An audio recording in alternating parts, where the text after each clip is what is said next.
Alright, guys, and welcome to a brand new tornado video. It is Tornadoes Man, and I am here with another brand new video. And today we are talking about the 2013 Reno Tornado. Make sure you like, comment, subscribe, hit that bell, and turn on post notifications. You'll be notified every single time Tornadoes Man posts a brand new video. This 2013 Reno Tornado was formed on May 31st, 2013 at 6:03 p.m. and dissipated May 31st, 2013 at 6:43 p.m., which was 40 minutes. This tornado was rated EF3 on the Enhanced Fujita scale. 8 fatalities, 151 injuries, and areas affected was Canadian County and Oklahoma, especially areas of the South El Reno. Let's get into the video.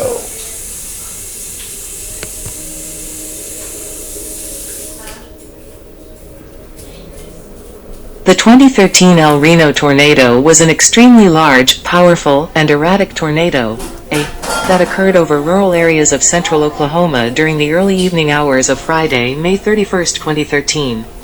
This rain-wrapped, multiple-vortex tornado was the widest tornado ever recorded and was part of a larger weather system that produced dozens of tornadoes over the preceding days. The tornado initially touched down at 6:03 p.m.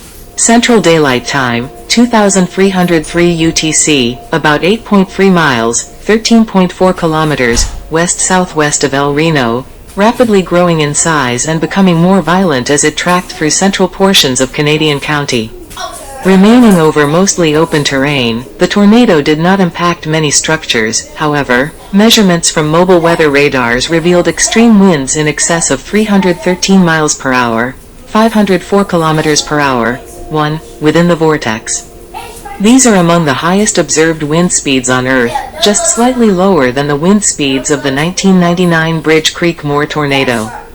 As it crossed US 81, it had grown to a record-breaking width of 2.6 miles, 4.2 kilometers, beating the previous width record set in 2004. Turning northeastward, the tornado soon weakened. Upon crossing Interstate 40, the tornado dissipated around 6:43 p.m. CDT, 2343 UTC, after tracking for 16.2 miles, 26.1 kilometers. It avoided affecting the more densely populated areas near and within the Oklahoma City metropolitan area. The tornado killed 4 storm chasers, 3 professional and 1 amateur, the first known deaths in the history of storm chasing. 5. Although the tornado remained over mostly open terrain, dozens of storm chasers unaware of its immense size and erratic movement were caught off guard. Near US 81, TwistX scientist and engineer Tim Samaras, along with his son Paul and research partner Carl Young, died in the tornado. Paul Samaras and Young were ejected from their Chevrolet Cobalt by the storm's sub-vortex, while Tim was still buckled in the passenger's seat. Local resident Richard Henderson, who decided to follow the storm, lost his life in that same area. He snapped a picture of the tornado from his cellular phone before it struck him. 6 other chasers, including Mike Betties of the Weather Channel and Reed Timmer, were either injured or had their vehicles damaged. A Doppler on wheels-based analysis of how the tornado impacted these teams revealed that they were hit by an intense internal sub-vortex. 7 overall, the tornado was responsible for 8 fatalities and 151 injuries. 8 due to the ferocity and sheer size, as well as its irregular movement and the deaths linked with this tornado, it has become one of the most studied and infamous tornadoes ever. The National Weather Service referred to the tornado as the most dangerous tornado in storm observing history. 9. Alongside rush hour traffic, thousands of residents in Oklahoma City attempted to outrun the storm by taking to the roads in an attempt to drive out of the tornado's projected path. By attempting to escape the storm by vehicle, in direct contrast to the recommended plan of action, residents put themselves at great risk from the storm, Had the tornado maintained itself and passed over the congested freeways, more than 500 lives could have been lost. 10. Meteorological synopsis.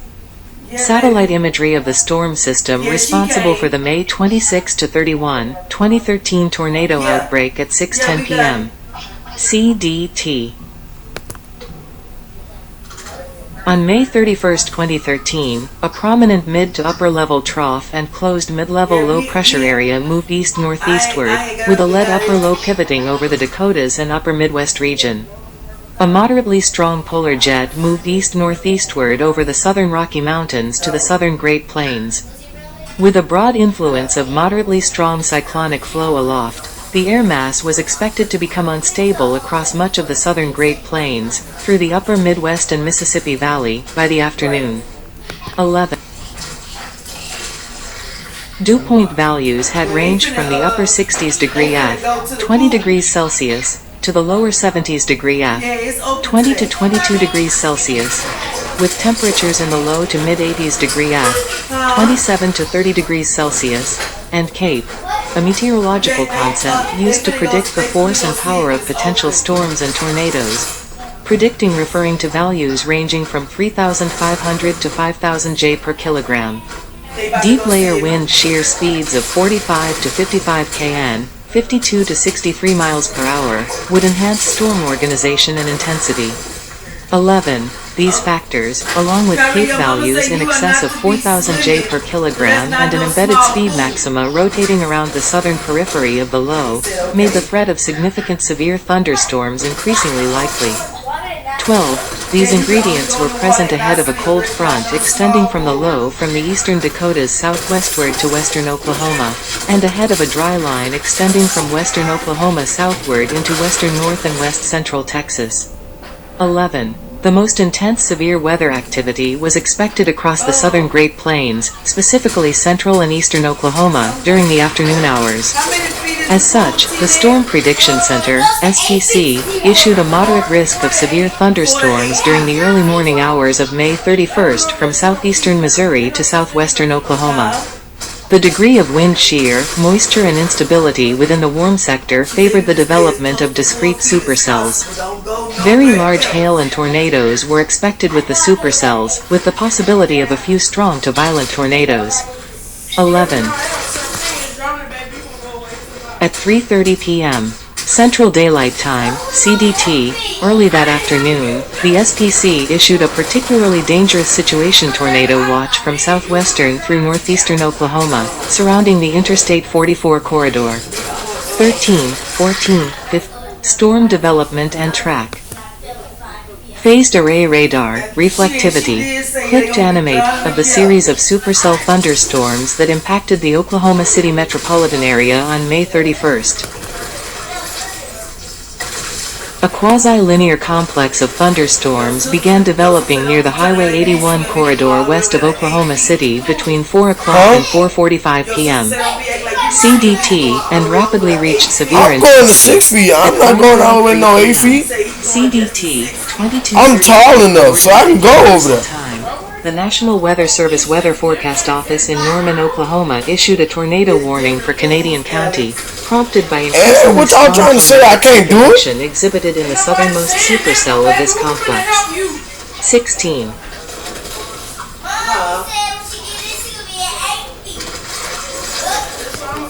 I don't know. I haven't seen it. I don't know. At 6:03 p.m. CDT, 2303 Coordinated Universal Time, a large tornadic wall cloud formed and touched down, initially in the form of several smaller subvortices, 17, 8.3 miles, 13.4 kilometers, west-southwest of El Reno. 9. The tornado ultimately attained EF3 intensity during its existence, according to ground surveys. 8. As the tornado passed south of El Reno across US 81, it grew to an unprecedented width of 2.6 miles, 4.2 kilometers, becoming the widest known tornado ever recorded in the United States. B. 9:20 at 6:28 p.m. CDT, 2328 Coordinated Universal Time. The storm began moving into more densely populated areas of Canadian County while maintaining its intensity. This prompted the National Weather Service office in Norman to issue a tornado emergency for Yukon, Richland, Wiley Post Airport, Bethany, the Village, and eastern El Reno, as the tornado was projected to track toward western portions of the Oklahoma City metropolitan area. Within minutes, the tornado turned northeast and soon passed directly over Interstate 40 at around 6:42 p.m. CDT, 2342 Coordinated Universal Time. 21. Shortly thereafter, the tornado lifted off the ground as it neared Banner Road. Overall, the tornado was on the ground for 40 minutes along a 16.2 mile, 26.1 kilometers path. 20. A strong anticyclonic multi-vortex satellite tornado also formed southeast of the primary tornado at approximately 6:28 p.m. Central Daylight Saving Time, 2328 Coordinated Universal Time, and remained on the ground for 15 minutes before lifting at 6:43, 2343 Coordinated Universal Time. Such companion tornadoes tend to be observed with especially large and intense tornadoes, although this was the first documented multiple-vortex anticyclonic tornado of this kind. 22. Intensity. See also: unable to play media. Play video. Video of several subvortices within the tornado. The intensity of the tornado has been a subject of internal debate within the National Oceanic and Atmospheric Administration. The agency uses the enhanced Fujita scale to rate and assess tornado intensity based on the damage left behind. This excludes the use of supplementary measurements, such as those from mobile radar, in concluding a tornado's intensity. 23. Initially receiving an official EF3 rating based on damage, the El Reno tornado was subsequently upgraded to a radar-estimated EF5 rating, the highest on the scale, based on data from a mobile radar. The University of Oklahoma SRAX Pole Mobile Doppler Weather Radar, positioned at a nearby overpass, measured winds preliminarily analyzed as in excess of 296 miles per hour, 476 kilometers per hour. These winds are considered the second highest ever measured worldwide, just shy of the 321 miles per hour, 517 kilometers per hour, recorded during the 1999 Bridge Creek Moore tornado. 24-25. A minute-by-minute timeline of the tornado's position.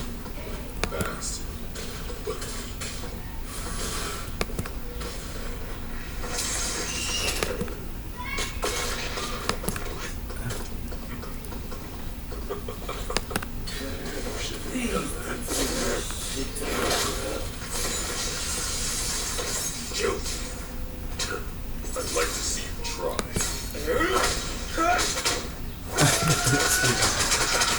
Categories.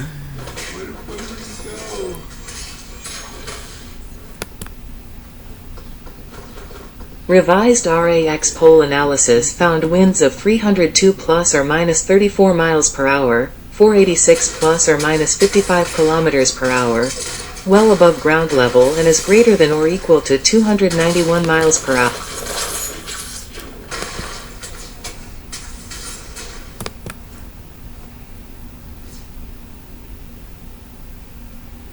Revised RAX pole analysis found winds of 302 plus or minus 34 miles per hour, 486 plus or minus 55 kilometers per hour, well above ground level and is greater than or equal to 291 miles per hour, 468 kilometers per hour, below 10 meters, 33 feet, with some subvortices moving at 175 miles per hour, 282 kilometers per hour.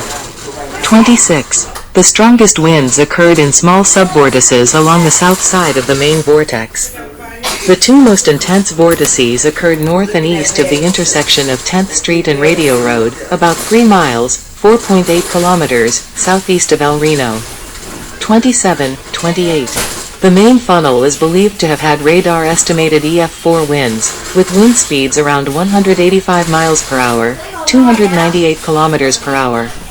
Radar-estimated EF5 winds were only found aloft and in the smaller vortices that revolved around this funnel at 110 miles per hour, 180 kilometers per hour.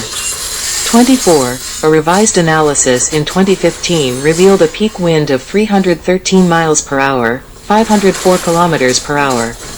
1. In March 2024, NOAA and OU published a new analysis, which estimated that winds may have reached up to anywhere between 115 to 150 meters per second, 257 to 336 miles per hour, 414 to 540 kilometers per hour. 2.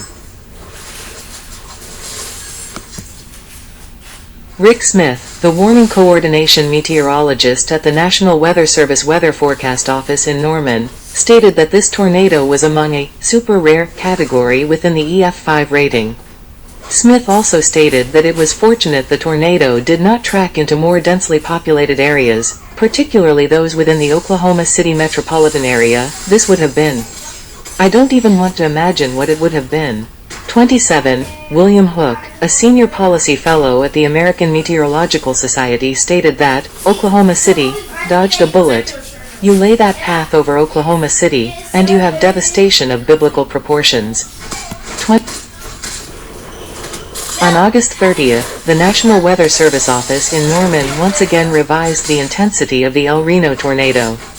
Kelly Purtle, a public affairs worker at the National Oceanic and Atmospheric Administration, stated that, despite the radar-measured wind speeds, the survey team did not find damage that would support a rating higher than EF3. While the wind measurements from the mobile radars are considered reliable, NWS policy for determining EF ratings is based on surveys of ground damage. 23. The lack of EF5 damage was likely a result of the rural nature of the area, as the subvortices that contained the EF5 wind speeds did not impact any structures. 31. Storm chaser incidents. The crushed remains of TWISTEX's Chevrolet Cobalt near the intersection of Reuter and South Radio Roads, almost 5 miles, 8.0 kilometers, southeast of El Reno. The tornado's unusual behavior consisted of these simultaneous occurrences: abrupt changes in direction, rapid enlargement to a width of 2.6 miles, 4.2 kilometers, in diameter in about 30 seconds, swift increase in forward motion from about 20 to 55 miles per hour, 32 to 89 kilometers per hour, within a few minutes, multiple vortices within and around, and an expansive translucent outer circulation without a full condensation funnel. While being surrounded and obscured by precipitation made it a worst-case scenario for storm chasers. Several professional and amateur chasers were caught off guard and impacted by the tornado. 32. Many were located in a region northeast of the tornado, known as the Bear's Cage.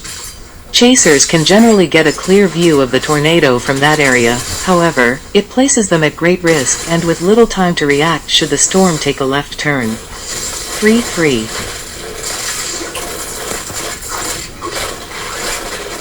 In the case of El Reno, the wrapping rain bands did not lead to a narrow corridor of clear air close to the tornado.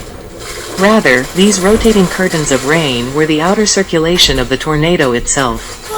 Former Discovery Channel storm chaser Tim Samaras, an engineer, his son Paul Samaras, a photographer, and Tim's longtime chase partner Carl Young, a meteorologist, all professional storm chasers with the TWISTEX project, were caught directly by the tornado.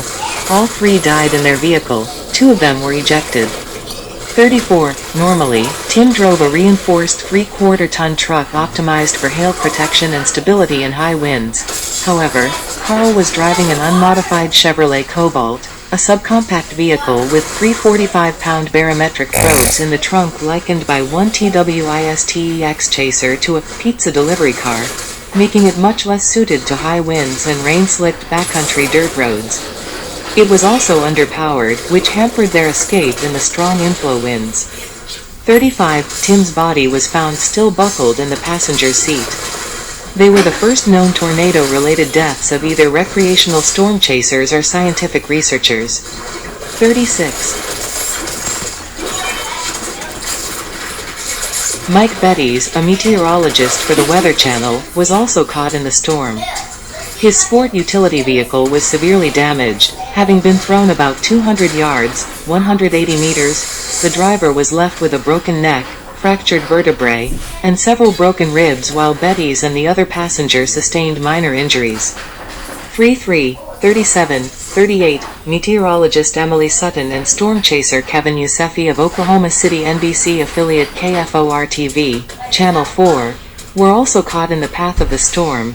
Their vehicle was damaged by debris hurled by the tornado. 39. University of Oklahoma student Billy Prater, along with his father and a friend, sought refuge under an overpass, an action strongly discouraged in these situations, when the tornado changed direction. 40. Near Union City, debris from a barn destroyed by the tornado struck the vehicle of Brandon Sullivan and Brett Wright, breaking their windshield. They escaped without injury. 41.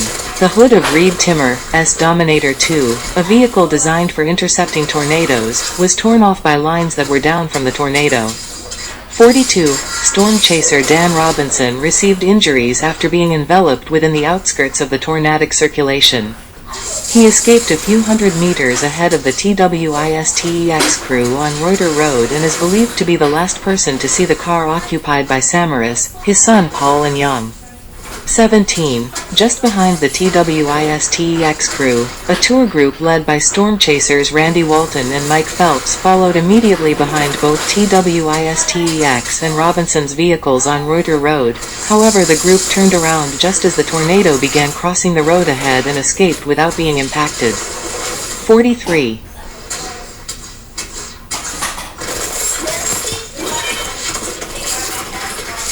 A Doppler on wheels-based analysis of how the tornado impacted these teams revealed that they were hit by an intense internal subvortex. This analysis showed that both the Weather Channel and TWISTEX vehicles entered the tornado through the less intense northwestern side, then were impacted by the internal subvortex, which contained radar-indicated winds approaching 200 miles per hour, 320 kilometers per hour, and was moving in a complex quasi-trochoidal pattern, sometimes nearly stationary, sometimes with forward speeds over 100 miles per hour, 160 kilometers per hour.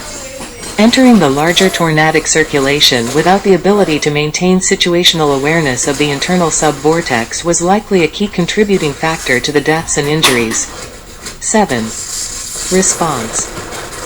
Storm spotter tribute to Tim Samaras, Paul Samaras, and Carl Young across the plains on June 2nd. In the wake of the storm chaser deaths, Kansas Emergency Management Association President Brian Stone called for there to be regulations put on future storm chasing. However, he stated that there are questions as to how it would actually be implemented. AccuWeather Senior Vice President Mike Smith urged against overreacting to their deaths, citing that they were the first chasers to be killed in 40 years of the practice and that chasing as a whole is a significant source of real-time and research information. 3-3. On June 2nd, dozens of members of the storm chasing and spotting communities coordinated a tribute to Tim Samaras, Paul Samaras, and Carl Young. Using GPS transponders over spotter network, they aligned themselves to spell out the initials of the three men in North Dakota, South Dakota, and Nebraska for many hours. 44. The Discovery Channel scheduled a special tribute episode of Storm Chasers titled Mile-Wide Tornado, Oklahoma Disaster on June 5th, both honoring the three chasers and covering the events of the EF5 rated tornado that struck Moore and portions of southern Oklahoma City 11 days earlier on May 20th. 45. The November 2013 issue of National Geographic, for its featured cover story, paid tribute to Tim Samaras, a National Geographic explorer funded in part by the Society, and featured a detailed scientific analysis of the tornado itself. 46.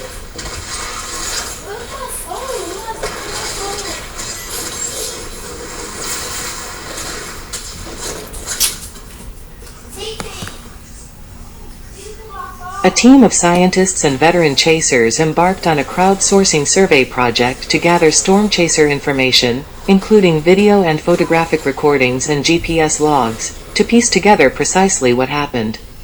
It is, as of February 2014, the largest such visual data set ever collected on a tornado.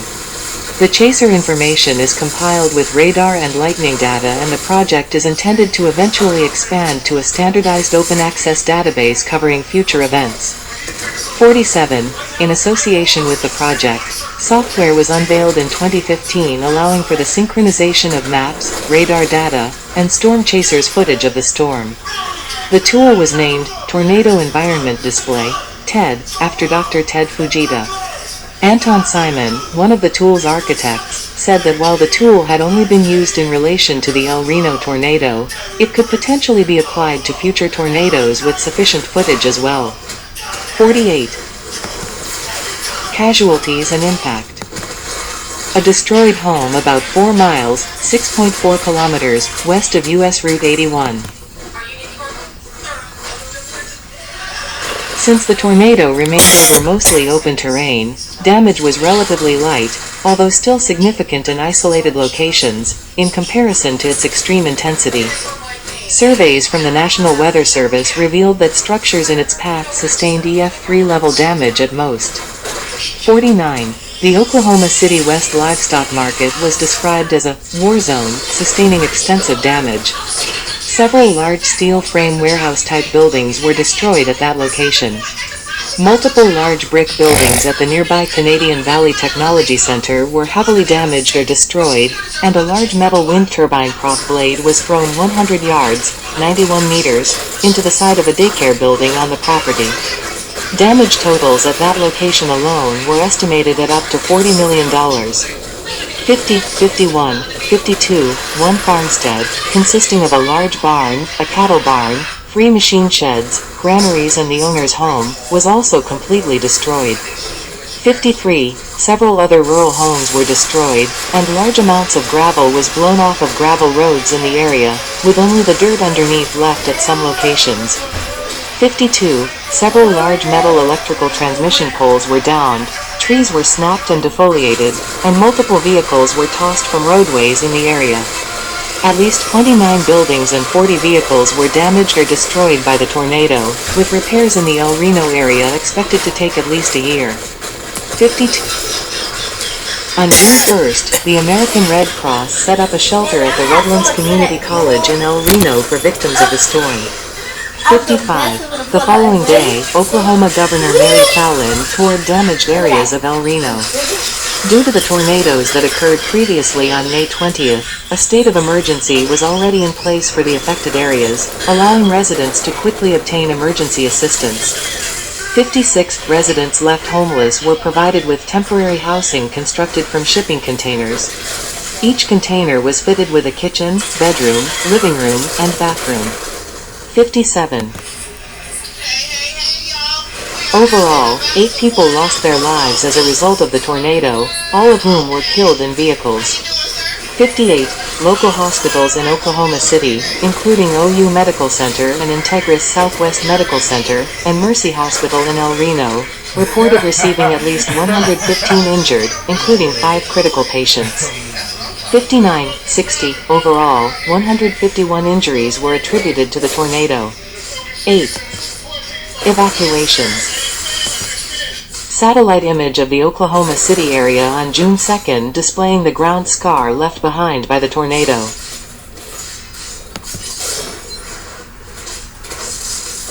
As the tornadoes approached the Oklahoma City metro, thousands of residents decided to leave the area for safety, possibly due to the still fresh memories of the devastation caused by the EF5 tornado that struck Moore on May 20th. 60, already congested with rush hour traffic, Interstates 35, 40, 44 and 240, became parking lots as the storms neared. 60, 61, residents reported the highways to be a scene of chaos. People were going southbound in the northbound lanes. Everybody was running for their lives.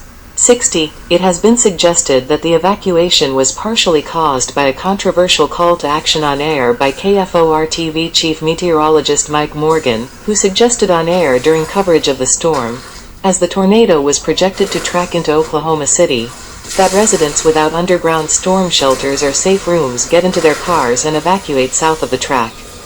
37. This advice was contrary to the recommended plan to go to an interior room, bathtub or closet with no windows if no basement or other underground shelter is available.